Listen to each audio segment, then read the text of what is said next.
Kuya pala, dating kapitan. Opo. Eh, nakita ko yung nilagay niya doon sa likod. Pakita natin. Yes, Kong.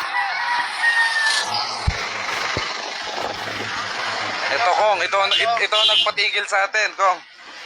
Nagpagawa si Kuya nito. Laban tayo, ha, Kuya. Ayan po. Ito, nakita ko, oh. Kaya napatigil ako. Oh. Nakakatuwa na mayroong nagmamalasakit sa atin, Brother Pat.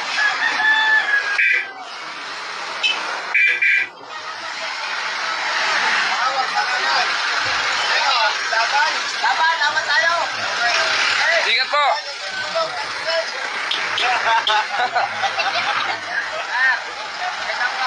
Laban, brother. Thank you, ha. Thank you, ha. Biglaan to, Kong, eh. Biglaan tigil.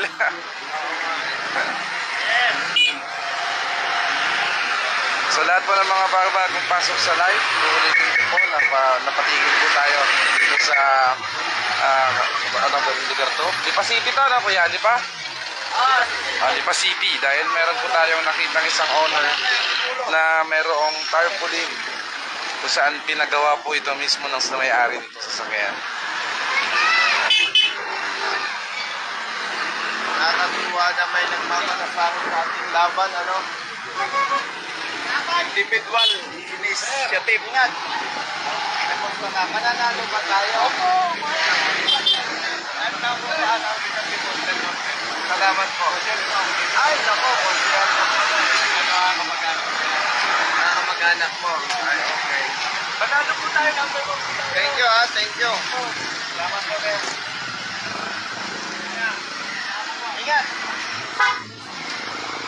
So Kong,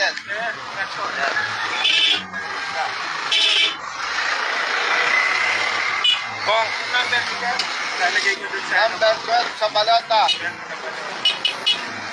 Lieutenant Kerobin, number 52 sa balota. marami po ang bumabati sa inyo ngayon sa mga live viewers natin. Meron tayo 1,000 live viewers po. Ano po ang inyong... Ikaw? Naman. Oo, kina Gigi. Ay di, salamat. Marami na napamigay na rin. Salamat, salamat. Kong, meron po tayo ngayon 1,000 live viewers. Ano po masasabi niyo sa kanila, Kong? Sa mga viewers po natin, gusto po nating ipaalam na napadaan po kami dito sa Lipa City. Tama po. At nakita ko po mayroong isang honor type jeep brother na naglagay ng tarpaulin sa likod ng kanyang sasakyan. Kaya tumigil po kami dito para magpasalamat. Siya pala ay dating barangay captain dito sa isang barangay sa Lipa City.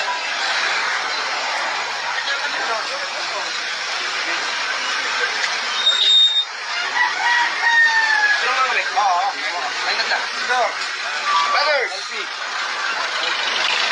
Anywhere in the Philippines talaga, kahit saan tayo pupunta. Ganito ang senaryo, no?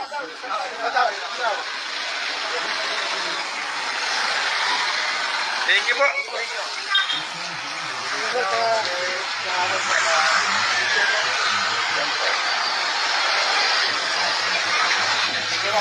Thank you. Ganito po ang mahirap na kandidato, no? Nakapambahay pa kayo.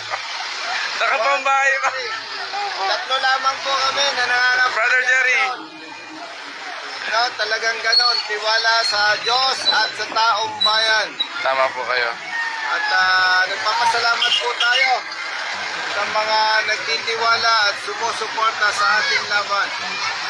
Binabanggit ko po na ito ay ating laban sapagkat ang pagpupo natin sa Senado ay tunay na maglilingkod tayo sa taong bayan.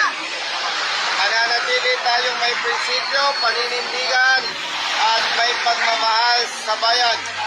Hindi po natin ibebenta ang ating prinsipyo. Yan po ay maraming beses na nating napatunayan. At bilang isang anak mahirap, talagang ang magdidikta po sa akin ay ang taong bayan, hindi ang singman. Yeah. Siya ba yung may-ari ng owner po yan, di ba? Si tatay, ang may-ari ng owner ko. Tatay pala, brother! Dati palang The country's most beautiful women are gathered at a select location. barangay campaign, opo. Kaya sa pagmamalasakit niya sa taong bayan, gusto niyang manalo tayo. At